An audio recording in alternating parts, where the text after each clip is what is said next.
Okay fam, so welcome to today's episode of Destination Fitness with Carlos from Chongqing in China. And today's episode is going to be a simple one. It's really giving you some of the pros and cons of what you should and shouldn't do to come to China, and before you come to China as well, which is the most important thing. But I'll do this as I'm walking around the Shibati Old Town here in Chongqing, and you'll get to see a little bit of what's around as well. So let's go guys. Here's some pros and cons of traveling to China.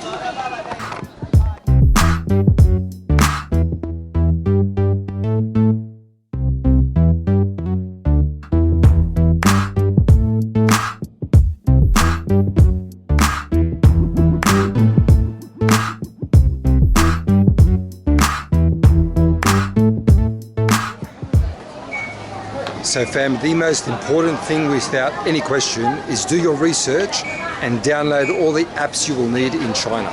WeChat, number one, and Alipay, number two. Simply because all your payments will have to go through one of those two options. There's probably other ones, but they're the main ones for tourists. And the reason for that is none of your apps are going to work, you guys. Even your Google Maps, all these sort of things won't work. So download your maps called A Map. I downloaded those, really good in English, because a lot of the maps here are in Chinese. So little things which you've got to really plan beforehand. Get yourself a VPN if you want to still use your apps like YouTube, Instagram, Facebook, even WhatsApp, all this sort of stuff, because you won't have access to it. I found out the hard way. I did all my research, downloaded it all. My eSIM, which I got to be able to access my social media, actually stopped working after about 3-4 days. Even today it's not working. So for the last few days I've actually been almost lost. I had to buy a Chinese SIM, which is not easy because they need a lot of information. You've got to go to certain shops, and I had no access to any maps, to any payments, nothing. So it was a nightmare until I got this Chinese SIM card, which wasn't easy because they give you directions, and English isn't the most used language here. Obviously we're in China. Chinese don't need any of us because they're self-sufficient here. So not many people speak English, so it was really difficult to get that sorted. So do yourself a favor, sort everything out, and even if you get an eSIM, be prepared to buy a SIM card here, because I can tell you now mine stopped working. I don't know why, and it's rated really highly all over the place. And guys, you get stuck on no internet access. It is a desperate situation here. Luckily I've traveled a bit, so I didn't panic, but some people might panic, so bear that in mind. Now guys, let's get on to the pros. Wow, number one is food. Guys, I've managed, if you follow me for a while, I lived in Thailand for a year. I've traveled all over Southeast Asia, Vietnam, the whole lot. Guys, China is the most cost-effective and cheapest place I've ever visited in my life, anywhere. Basically, I haven't spent more than $1 to $2, Australian that is, on getting the basics and necessities when you're a tourist, like food and drink. Yeah, just getting a bottle of drink, flavored drink. I'm not talking about water. I'm talking about something nice. $2 to $3. Even getting those those teas that they make with all the different stuff in it. $2. That is it. It's unbelievable. Food. You can get around here and buy stuff off the street if you want to buy cheap food. You can get it for like $2 or $3. I've never been in a place that is so cheap. I cannot believe how cheap it is. It's actually got to a point where sometimes I went to shops, it was so cheap, I was almost felt bad, almost saying to them, I think you've undercharged me. It is that cheap, guys. It is unbelievable. Check out my socials. I did a few things where I did some all-you-can-eat places for Western people. Guys, $18, and it was every food you could imagine in a main shopping mall. So one thing, guys, check it out. Food is cheap as, you'll be laughing. So guys, getting around in China, especially Chongqing here, is something else that's very affordable.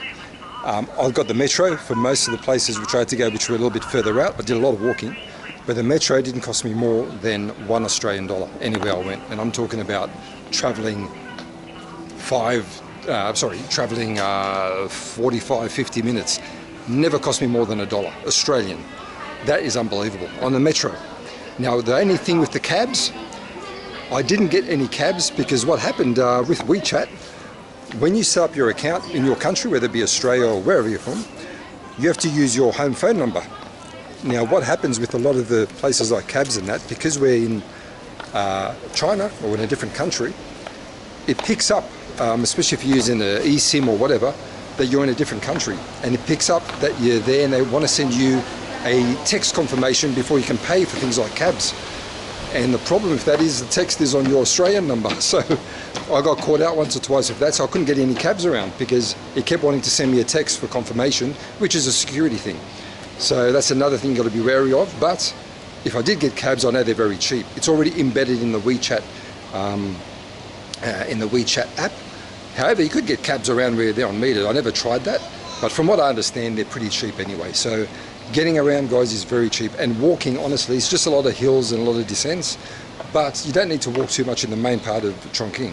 It's just that when you do go to certain areas where you need to get a little bit further out, public transport, taxis can be difficult on the WeChat app.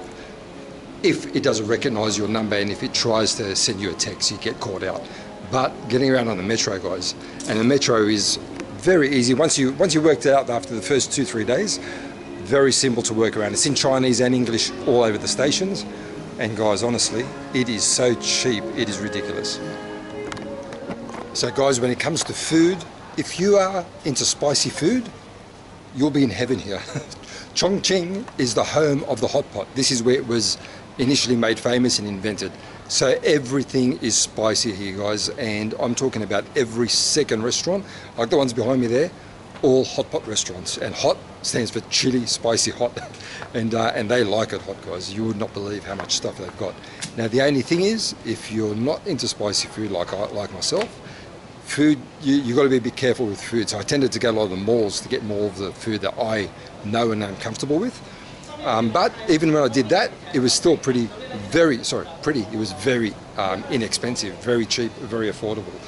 But like I said, if you're going to eat out, and I did eat once, it's on my socials, a hot pot place with a guide that I went to. Guys, it was only 20 Australian dollars, but when they make their food here, it's not like you're going to a Chinese restaurant back home where you order for one person. When you order here, they just automatically make food for a group of people. So most places you go to eat, there'll be more than one person. You'll be have 2 to 5 to 6, sometimes a whole family. So they make it for a big group. So when you say $20, that sounds expensive, but it's actually for a group of people. So it could have been for 4 or 5 people, but it was only 2 of us. But that's how they eat here, guys. But like I said, in terms of food, it is quality, it is tasty. This is where flavouring comes from, all the spices and everything else. Here in India, obviously, but this is where the Europeans got it from. So guys, try that out. If you like your food, you like your spicy stuff, you will love it here. And it's very affordable. And guys, the next thing which I'm going to call a pro, some of you will call a con, is the amount of stairs and downhills and uphills that there are. This whole city is built on mountains. So it's literally like climbing up and down mountains all over the place. So what's going to happen when you do that, you're going to find that most places here, you're going to be walking a lot and you're going to get tired. For me, that's a good thing because you haven't got the access to the gym. For some people, they'll hate it because if you don't like walking, if you don't like exercise, if you don't like sweating, if you don't like feeling tired, you're going to hate it. You're going to think, oh, I can't do this. You're going to look for taxis all the time. You're going to miss all these kind of places. So for me, it's a pro. The walking, guys, this is a city to walk around in. The only thing is it's such a vast city that you can only do certain spots at a time. I probably have to come here.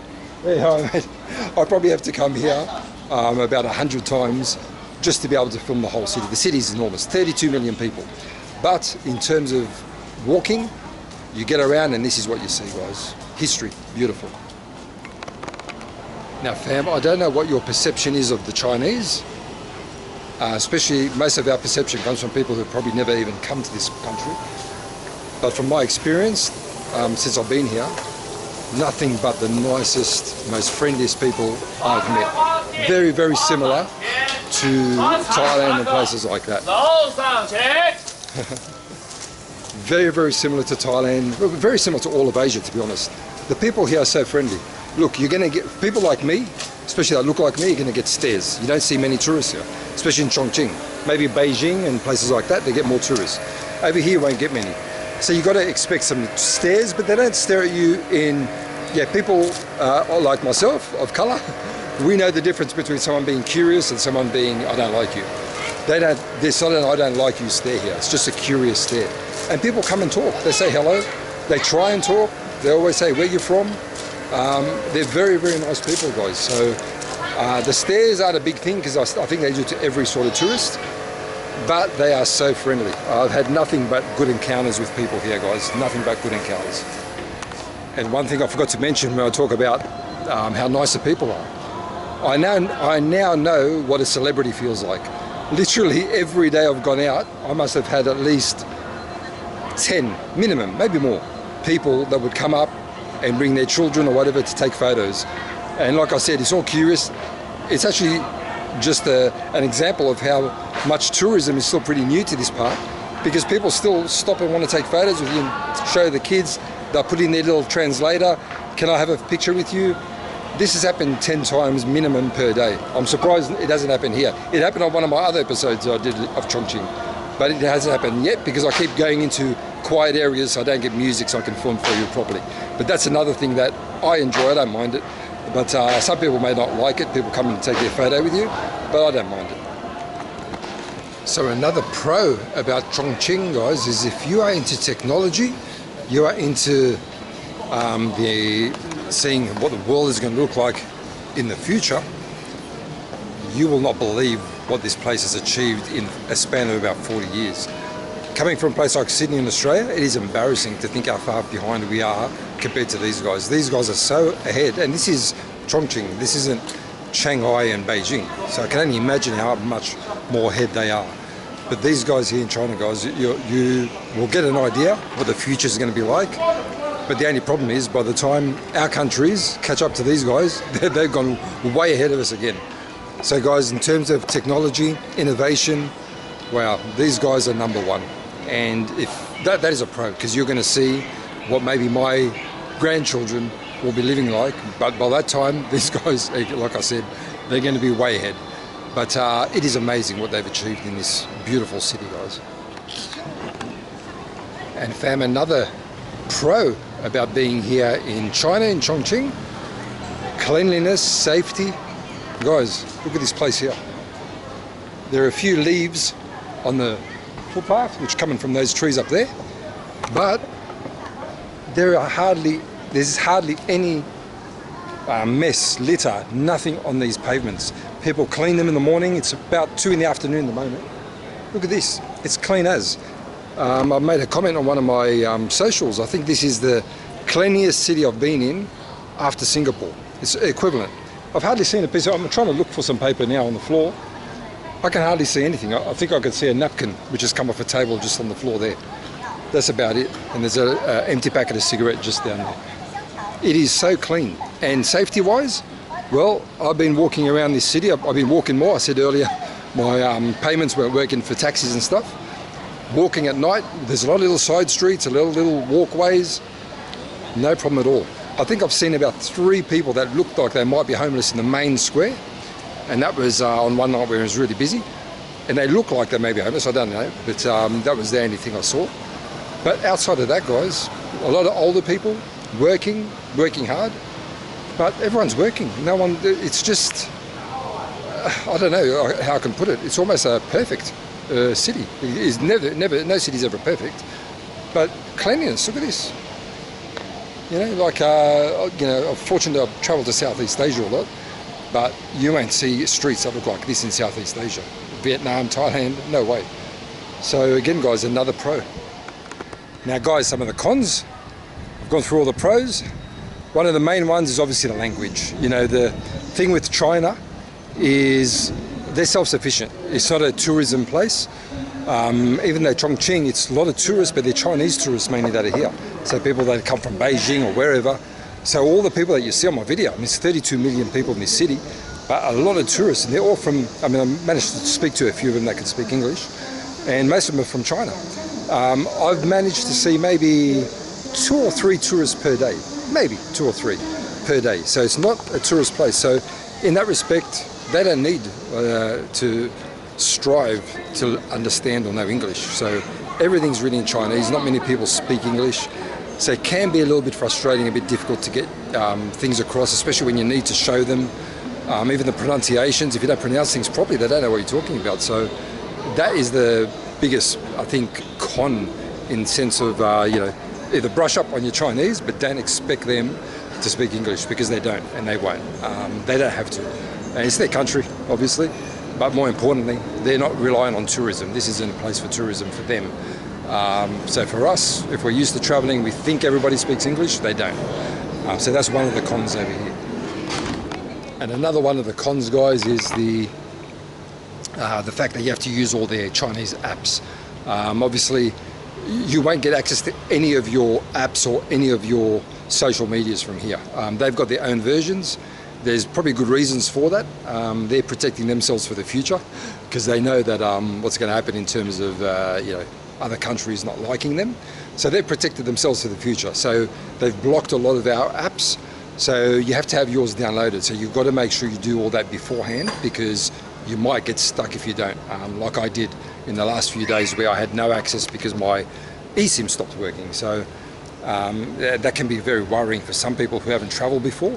This is my first time to China, so luckily I kept my cool and I tried to get around making sure I could get a Chinese SIM card. And like I said, it wasn't easy, guys. It's very difficult. So that is definitely a big con, especially if things don't work, because guys, you'll be stuck. And it's very hard because people don't speak English here. So you're going to find it difficult. Even the tourist places, they translate everything for you. So that is the thing. Make sure you get your app sorted. If you do that, you'll be fine, at least in terms of making payments and getting your directions. If you've got the AIM app, your WeChat or Alipay, then you'll be fine. As long as you can make your payments and walk around, find your way around the place, because it is not an easy place to walk around, because it is all ups and downs and alleyways and stairs and elevators. It is very complicated if you're not careful. I've sort of got my way around now, so I know where I'm going. But to begin with, it can be very, very difficult. So that is the only other con there, guys. But like I said, once you download those apps, then you're laughing. And be prepared, have a backup plan in case your eSIM stops working. Definitely do that, because that happened with me. I didn't have a backup plan, had to do it on the spot. So try to work out what places you might be able to go to. I think I went to China Telecom or something like that, where they did it for me, but it had to be a special place, because they want your ID, they want your passport. They don't just give you a SIM card like that. So it's probably their government regulations, but that's the only other con there, guys. So fam, hope you've enjoyed that little episode on Destination Fitness with Carlos. Just giving you a few bits of advice, a few bits of tips and things like that, in terms of coming to a place like China, because it's not as straightforward as other countries when you're a bit of a traveller. But once you've done your homework and once you've sorted yourself out, once you've managed to acclimatise and get confident with where you are, you'll be fine, and you will absolutely love how advanced this place is. That is one thing that I can say has been the most impressive thing for me. Coming here has shown me that most of our Western countries, we are so far behind China. These guys are miles. We're living in the 22nd century here in China. Back in Western societies, we're way behind, way behind. These guys are just flying ahead of all of us. So if you want to see what the future is going to be like, this is the place to come, because you will see what the future is all about. China, that's where the future is, guys. But anyway, guys, till the next episode, next adventure, signing out.